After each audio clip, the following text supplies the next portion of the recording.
अस्सलाम वालेकुम वरहमतुल्लाहि वबरकातुहू। दोस्तों, welcome to Gulf life Hindi YouTube channel. 13 दिसंबर के लिए सऊदी अरब की फटाफट बड़ी खबरें। और ख़बरें शुरू करने से पहले आपसे दो तीन जानकारी देनी है जो कि आपके लिए बहुत ज़रूरी है। सबसे पहले तो ये कि जो मास्क का वायलेशन है और साथ ही कर्फ्यू का वायलेशन है 10,000 का, मास्क का 1,000 का होता है, तो उससे किसी भी तरह की कोई प्रॉब्लम नहीं है। कुछ लोगों के कर्फ्यू के वायलेशन हट गए हैं, मैसेज उनके पास आया है, लेकिन कुछ लोगों के पास कुछ भी रिप्लाई अभी तक नहीं आया है। और जहाँ तक मास्क की बात है तो वो भी सेम कैटेगरी में आता है, यानी आपका इकाम भी उससे रिन्यू हो सकता है। और खुरूज निहाई भी लगा है बंदों का, और खुरूज वोदा भी लगा है, यानी छुट्टी पर भी बंदे गए हैं। किसी भी तरह की कोई प्रॉब्लम नहीं आने वाली है। जैसे कि ट्रैफिक के जुर्माने के लिए होता है, अगर ट्रैफिक का आपको जुर्माना हो तो इकामा रिन्यू नहीं होगा, तो इस तरह की कोई प्रॉब्लम नहीं है। और इंशाल्लाह आप देखेंगे आने वाले वक्त में जैसे ही कोरोना ख़त्म होगा तो उसके लिए अनाउंसमेंट किया जाएगा, सबका जो गिरा हुआ है वो माफ़ हो गया है। ये जानकारी मुझे बहुत पहले से मालूम है, मैंने प्रूफ देखे हैं। 2-3 महीने पहले बंदे जो खुरूज निहाय पर गए हैं और खुरूज वोदा पर भी गए हैं, लेकिन मैं आपसे ये बात शेयर नहीं कर सकता था उन दिनों, क्योंकि ये जो है कानून के ख़िलाफ़ है। किसी भी न्यूज़ में आपको ये लिखा हुआ दिखाई नहीं देगा, या उससे किसी तरह की कोई मुश्किल नहीं होगी। लेकिन मैं आपको पर्सनल एक्सपीरियंस बता रहा हूँ जो बंदों ने महसूस किया है, यानी कर्फ्यू का वायलेशन हो या फिर नोज़ मास्क का वायलेशन हो, उससे परेशान बिल्कुल भी होने की ज़रूरत नहीं है। अपना काम करते रहें, इंशाल्लाह कोई मुश्किल नहीं आएगी। दूसरी बात ये शेयर करनी थी कि एतबरना एप्लीकेशन से जो हम उम्रा बुक करते थे वो अभी नहीं हो पा रहा है, उसका सिस्टम जो वो चेंज कर दिया है, लेकिन किसी भी खबर में कोई इसकी जानकारी नहीं दी गई, इसलिए मैंने आपसे शेयर नहीं किया। ये वाली बात भी मैं एक्सपीरियंस के ज़रिए बता रहा हूँ, जो बंदों ने एक्सपीरियंस किया है, यानी जो उम्रा के बुक करने वाले ऑफिस है वहीं से उम्रा की बुकिंग होनी है। और होटल भी अगर आप लेना चाहें तो मिल सकता है, लेकिन उम्रा करने के लिए सिर्फ 3 घंटे की इजाज़त आपको मिलेगी। और उम्रा एजेंसी पर आपको जाना होगा, जैसे कि पहले चलता था निज़ाम वही चलना शुरू हो गया है, लेकिन मोबाइल के अंदर एतबरना एप्लीकेशन ज़रूर आपके होनी चाहिए, उसी के ज़रिए बुकिंग होगी। लेकिन अगर आप ख़ुद से करना चाहेंगे बुकिंग तो आपको 6 महीने तक भी कोई डेट दिखाई नहीं देगी। तो इसलिए अगर उम्रा करने के इरादा रखते हैं और मोबाइल में कोई ऑप्शन नहीं दिख रहा है तो अपने आसपास के उम्रा ऑफिस पर चले जाए। और आपको बता दूं कि एतबरना एप्लीकेशन अगर किसी की नहीं है तो उससे पहले उनके पास अबशिर का अकाउंट होना चाहिए, तब आप एतबरना एप्लीकेशन पर लॉगिन कर पाएंगे। इसलिए अबशिर का अकाउंट होना बहुत ज़रूरी है। तो उम्मीद है कि जो भी कुछ मैंने आपसे बताया आपके काम आएगा और आप अच्छे से समझ गए होंगे। तो चलिए खबरों का सिलसिला शुरू करते हैं।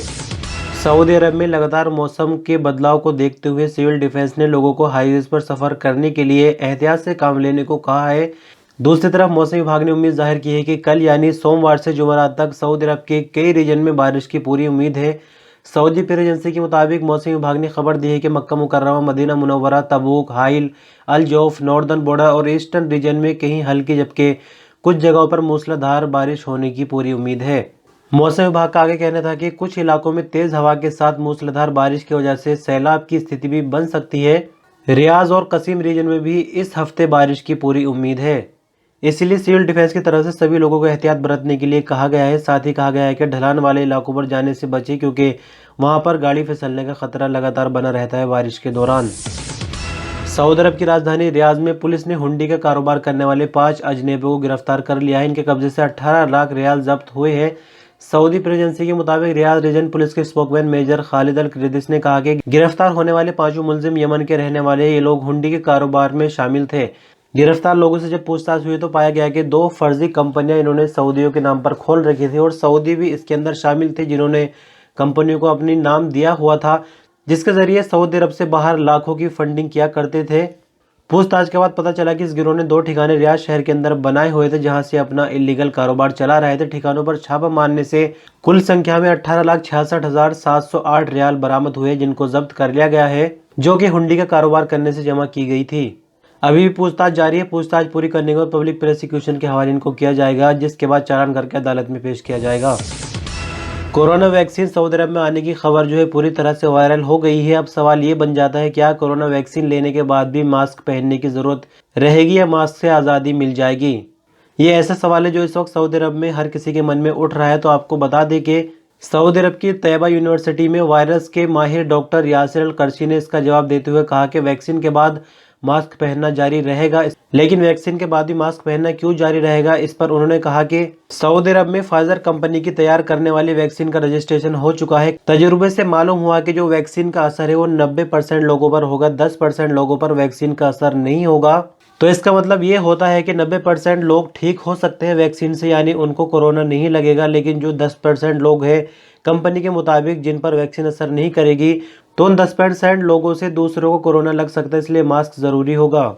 दूसरी एक और इम्पोर्टेंट बात सामने ये आई है कि वैक्सीन लगाने के बाद भी बंदे को कोरोना लग सकता है, लेकिन उस पर असर नहीं करेगा, यानी बंदा बीमार नहीं पड़ेगा। अगर उसको कोरोना लग जाता है और वैक्सीन उसने पहले से ली हुई है तो कोरोना उस पर बिल्कुल भी असर नहीं करेगा, लेकिन उस बंदे से दूसरे में ट्रांसफ़र कोरोना हो सकता है। और जिस बंदे ने वैक्सीन नहीं ली होगी तो उस पर कोरोना असर कर सकता है, इसलिए मास्क का लंबे टाइम तक पहनना जारी रहेगा।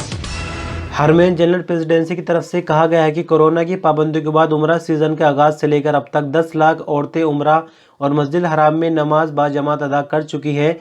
एक लोकल सऊदी अखबार सबक के मुताबिक हरमैन में वुमेन डिपार्टमेंट के सेक्रेटरी डॉक्टर कामिलिया मोहम्मद अल दादा ने कहा कि उम्रे पर लगी पाबंदी धीरे धीरे उठाई गई, यानी पहले मरहले में 26,209 औरतों ने उम्रा अदा किया, जबकि दूसरे और तीसरे मरहले में उम्रा करने वाली औरतों की तादाद 3,26,603 रही। डॉक्टर कामिली ने कहा कि मस्जिद हराम में जमात के साथ नमाज अदा करने के लिए 6,69,000 औरतों की जो एप्लीकेशन है उनको मंजूर किया गया है।